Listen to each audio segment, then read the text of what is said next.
I think the everlasting legacy of George Rodriguez is the contributions he's made to the world, not just the Chicano world, not just the Hollywood world, but to the world at large. I think George is truly a master in the same light as many of the great photographic masters. As with all great people, recognition doesn't happen overnight. It takes time to gel. And I think in the years to come, we will appreciate more and more George's lasting legacy as one of the great photographers of all time.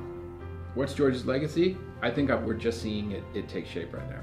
I think his legacy, on the one hand, you can really measure his legacy through his collaboration with MALDEF, because they have found a way to make his work part of the institutional archive and the institutionalized narrative of Mexican-American life and Mexican-American justice in the United States.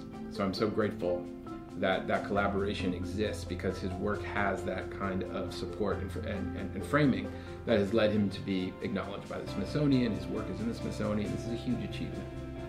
But his real legacy, I've been watching once his book is now out in the world, is watching, middle schoolers and junior high and high school students and college students, particularly Chicanos, but not exclusively, who want to be photographers and who love Los Angeles and want to know how to be a photographer in the age of Instagram that's different than posting photos to Instagram.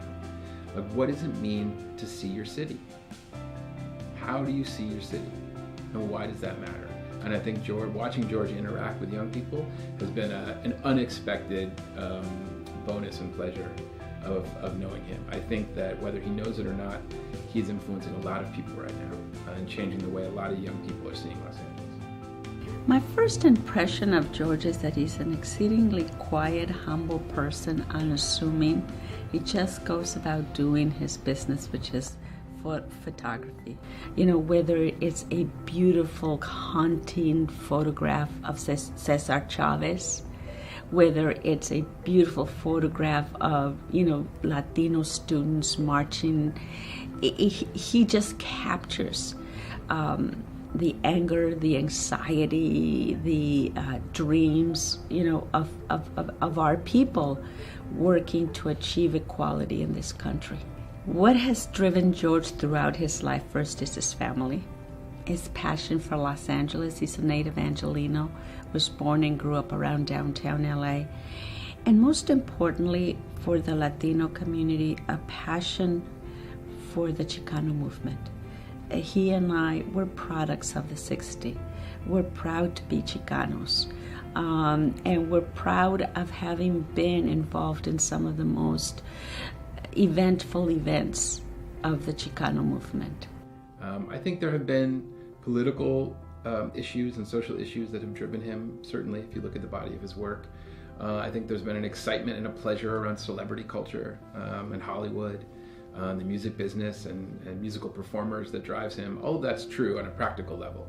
What really drives him, though, my guess is he has a very intimate relationship with his camera. I mean, the camera is the way he connects with the world. I don't think he feels comfortable in the world without his camera. So what drives him, I think, is that he needs to take pictures of the world in order to live in it.